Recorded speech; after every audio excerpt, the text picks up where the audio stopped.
Hello everybody, John Scriptwell back here again with another video, and today I bring you once again another Arrow Season 3 episode review. Today I'll be reviewing episode 6 titled Guilty, and it was a quite interesting episode to say the least. The overall episode is about characters being guilty and being accused of various crimes, and I think one of the main reasons why I kind of really like this episode is because it's very Roy and Ted heavy. Like the majority of this episode really focuses on their characters and how they're possibly guilty for the crimes they've committed in the past, and how that crime can haunt them in the present. And we all know in the Arrowverse, if you will, that everything that's committed in the past comes back to bite you on the ass. So, nevertheless, let's get started on this.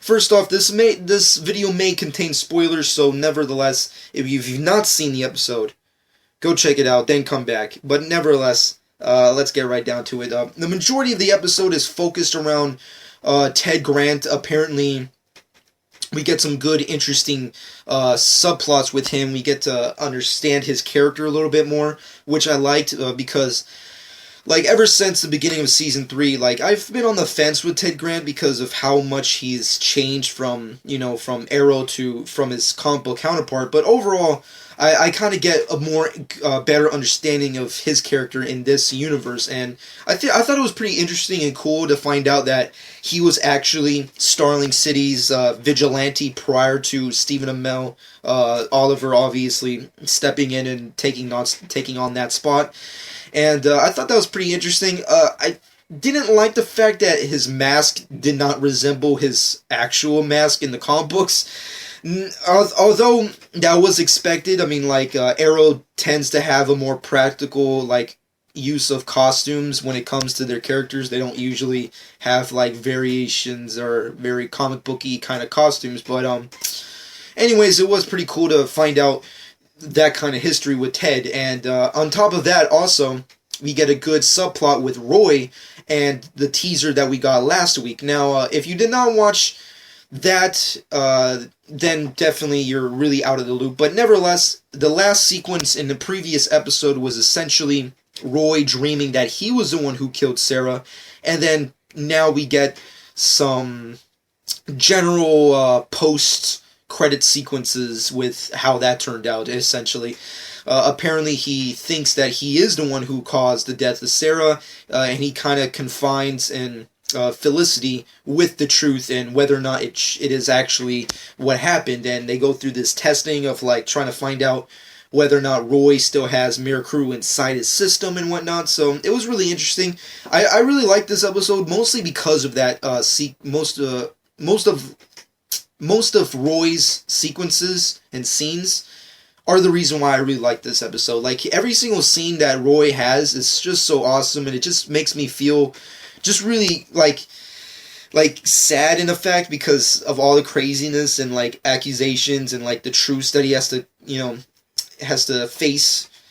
It's just really sad because I like Roy, and even though sidekicks do fuck up from the comic books, it's still kind of sad to see that I guess it's because I'm a big fan of Colin Hayes' performance as Roy, but nevertheless, the major plot point is essentially Ted Grant's former sidekick from the past has come back to possibly kill Ted Grant, or generally just frame him for various murders, because allegedly back in the past Ted Grant was accused of murdering a drug dealer, and it was actually his sidekick, and he just took the fall for it.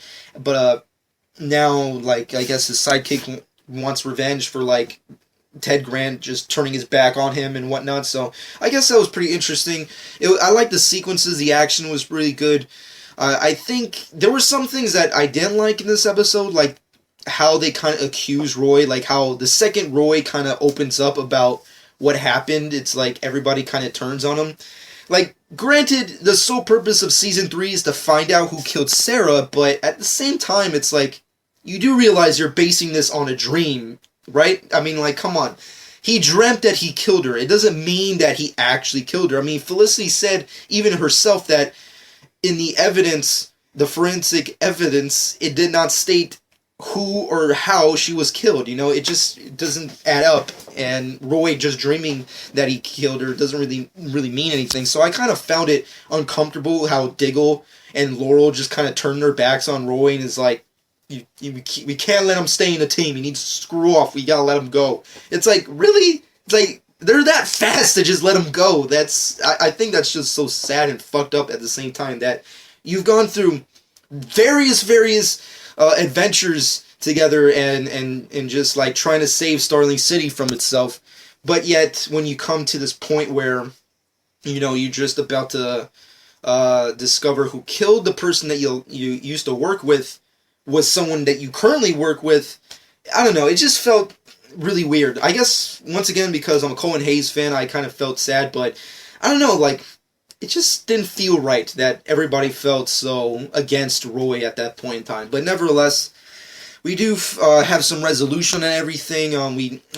Team Arrow eventually does capture Ted Grant's sidekick and, of course, reassure that he is not a killer. Ted Grant is, of course, a free and honest man, and also, hysterically enough, past vigilante. But nevertheless, he's obviously innocent of the crimes that were framed against him.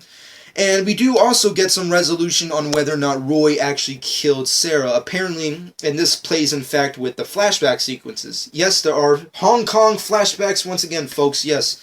The Hong Kong flashbacks were kind of vague on what they were trying to do, but essentially, Oliver's mission was supposed to capture an envelope from this random guy, and they go through this entire chase scene.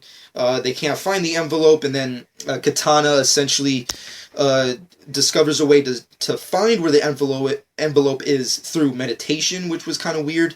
They eventually find it, and now have to discover an entirely new, person, which is really weird. Once again, still not...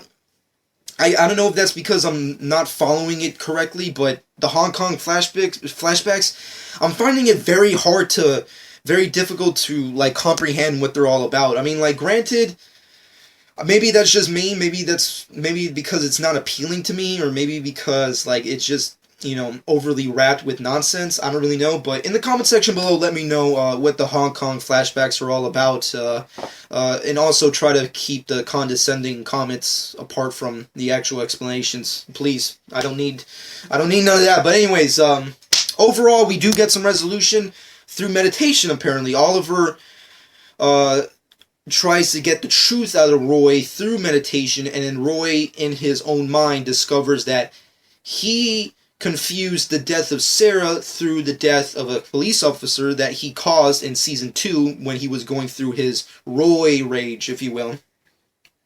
And goes off in a heat of gunfire, mentally, of course. And that's pretty much the last we hear from Roy. I think we will see Roy again. I find it kind of difficult that we won't ever see Roy again. Obviously, he's dealing with his own turmoil, with the fact that he is at heart a serial killer. Well, not a serial killer, but a murderer. But then again, he was on the Mirror Crew. I mean, like, come on. I also kind of find it weird that, like, everybody's quick to judge Roy as a murderer, but then, like, you do realize Oliver used to kill people too. I find that funny. It's like, yeah, we gotta kick him out because he killed someone. It's like, Oliver used to kill people all the time. Like, how is that differ from, like, just because he saved the city, like, twice doesn't mean you, like, does that really, like, wipe the slate clean? I don't know. Maybe, I guess that depends. We'll just have to find out what happens to Roy later on. I also did appreciate the fact that we got to finally call him Arsenal, and whether or not that sticks for future episodes, I thought that was pretty cool. We all know that he's eventually going to become Arsenal anyways, but I thought that was interesting. Another really funny kind of moment that I really liked was the fight with Oliver and Ted. I wish that could have went a little longer, because obviously Ted's a Golden Globe kind of boxer, so it would have made sense that they would have fought longer, but nevertheless, it was a cool fight. And I also like the fact that Oliver, like, uses a punching glove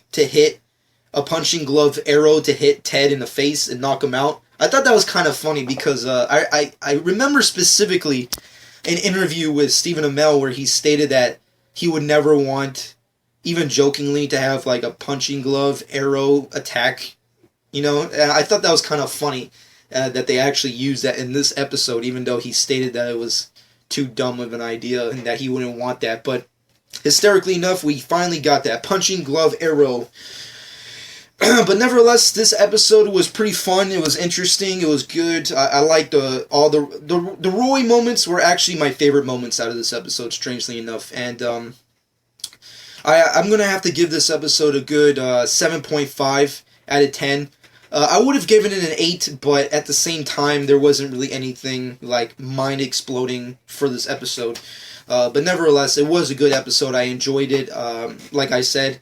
And that's pretty much it. I also found it kind of weird that, interesting enough, the killer for Sarah has yet to be found. I mean, we've been getting some hints to the fact that it could be Ra's al Ghul, but at the same time, I don't know. It's just fun. It's just weird, like the way Felicity kind of stated that possibly the arrows may have been used a different way. I mean, like, that just kind of felt strange to me, because she said that it wasn't an archer who caused the arrows to shoot at her, but what else could have been? I don't know. That's just one thing that really messed with me over the course of the episode. It was just really weird. Nevertheless, besides that, we also get a good hint for next week's episode and the major villain, which we all knew was coming, and that is Cupid. Yes, we got a good teaser to Cupid. When I look back, I kind of think we saw Cupid in the actual episode in the background. I could be wrong, but in the comments section below, let me know what you personally think. It's the sequence where we discover the killer in the boxing ring, I think, and Laurel's leaving and about to talk to Oliver outside, and there's a sequence where Laurel's like walking away from this crowd of people, and she passes by just this one lady, and I don't know why, but I think that was Cupid, because she just looked really awkward with the rest of the people in that crowd. Like, I just think maybe that was Cupid. I could be wrong, but in the comments section, let me know. But we actually do get a good reveal of Cupid at the end of the episode. Yes, the post-title sequence. And I like it. I thought it was pretty cool. She is going to be the major focus for next week's episode, so I can't wait. For those of you who are wondering who is Cupid, essentially, Cupid is a villain from Arrow's universe in the comic books, and she's essentially a character who's an archer who's obsessed with the Arrow. Yeah, she's obsessed with Green Arrow, and she has just this amazing, humongous fascination with Oliver Queen. So we're going to be expecting a whole bunch of weird, sexy, crazy, fucking chick moments for next week's episode, so I can't wait for that. Anyways, in the comment section below, let me know what you personally thought about this episode. I give it a 7.5, but what do you give it? What did you think about the Roy accusations? Did you think that they were accurate? Who do you think really killed Sarah, seeing as how Felicity has stated that it wasn't an archer who killed her? And let me know what you personally think about the whole Ted Grant being a prior vigilante before Arrow. So let me know what you personally think about that. Subscribe to my channel if you've not done so already. I will be back next week for obviously next week's Flash and Arrow review, and also come back to my channel to check out previous episodes of the Flash and Arrow Season 3 reviews, and that's going to be it. I hope everybody enjoyed, and this has been John 12.